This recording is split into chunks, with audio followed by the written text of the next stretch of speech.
Hello, programming languages students. Welcome back to our final video series for the semester. It's a really short one. We're only going to have two videos here, just to do a brief intro on Turing machines. Now, before I dive in, I want to highlight a couple things. One, the most important part about Turing machines to me is not necessarily that you can draw them. I think that the problem-solving approach to them is important. Um, and in the worksheets you'll see a couple. You have to draw two of them. One's really easy. It's just basically an automata, and the other one requires a little bit of Turing machine knowledge. Um, but it's not a huge focus, but it is interesting, and it's an interesting problem-solving approach. And I think it's important, not necessarily because of the exact definition of how the Turing machine works and the exact problem solving you have to do, but I think it's important because Turing machines basically define what computers can do, and so far no one has been able to disprove this. Anything you can solve with a Turing machine, a computer can solve, and vice versa. And so that to me is the most interesting piece of this. And the fact that it builds off of automata and is very similar to automata makes it very relevant for our class. So let's dive in by talking about the concept here. Um, so we're going to have something that looks like an automata as part of our control here. And then this is the piece that's new. And that our new quote unquote automata, our new Turing machine definition will have to handle. So a Turing machine, it's going to have states, it's going to transition between states, it's going to do things. But what's interesting about a Turing machine, or the concept of a Turing machine, is this extra bit, this extra thing that's added on, where we have a control unit. And this control unit has a read-write head. So it has basically the ability to look at a piece of tape, or memory, if you want to call it that, one cell at a time, and read and or write to this cell, and then move to the right or left, and read and or write from the next cell. And so this input-output tape is of infinite length. We assume that we have infinite memory. All right. So with a Turing machine, let's do a little example here. You have a read-write head that starts somewhere on the tape, and it controls what's in the initial state. So in our example down here, we're in a state Q0, and it turns out that in state Q0 we point to the very first piece of our tape, which starts with the letter A.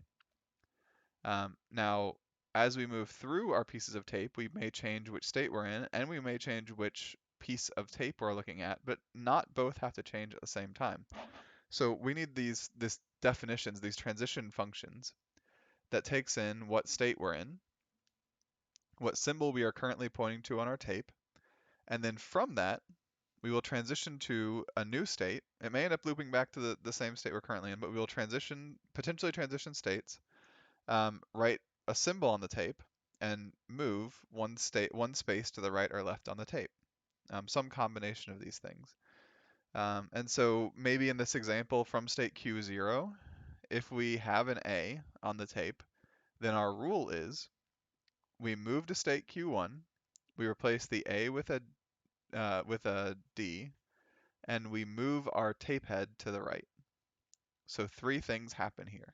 And so this is like an automata, but with a little extra that we have to control. So it's an automata that from a state, we are also writing to a tape head and moving a tape head and potentially moving or not moving states. So it's like an automata with three pieces of information. Um, and so the question is, if we have an infinite tape, how do we stop? Well, we have a thing called a halt state. I use a little empty box to represent a halt state. And actually, since we just did C, it's kind of like a null character, where everything in memory is null characters except for the piece that we're working on. And so you can use those null states to tell us that we've stopped reading information in. So a standard Turing machine is another definition here. A standard Turing machine has an unbounded tape in both directions. The key is it's deterministic, so we know exactly where we're going from every state. And there's no special input or output. The tape takes care of both. So this is more of what we focus on as the standard Turing machine. Um, and I'm gonna provide you one extra definition here before we actually look at one. You can think of a Turing machine as an automata that also has the ability to read and write to a potentially infinite memory.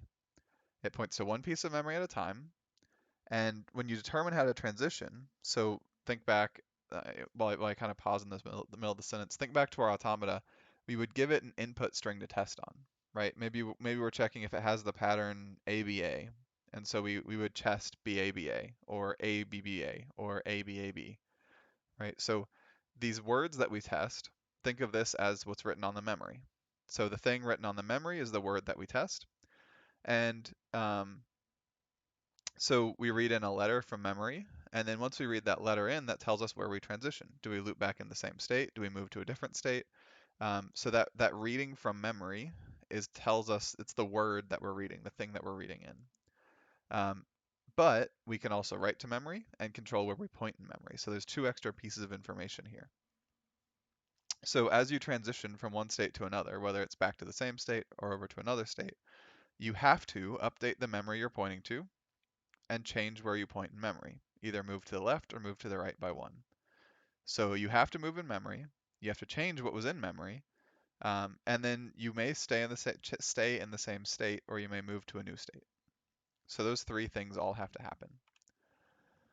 So we can use Turing machines to solve any problem that a computer could solve. Well, could a computer solve a problem where we verify that we have a string of A's with the same number of B's after it? Well, sure. There's ways we can write algorithms to do this in a computer. So therefore, there's ways we can write Turing machines to do this. Um, so I'm going to propose a solution to you here, and then I'm going to start with this solution in my next video and dive into the actual practicality of how it works. So um, the concept of this solution, we start by pointing at the first letter in a string of A's and B's on a potentially infinitely long piece of tape. So let's find the first A and replace it with an X. Then look for a B and replace the first B you find with a Y. Go back to the start of the tape, find the next A, replace it with an X, find the next B, replace it with a Y, and repeat until you've replaced, or potentially replaced, all the A's with B's and all the A's with X's and B's with Y's. And then finally, you basically do one more pass through and check, are there any A's remaining? Are there any B's remaining?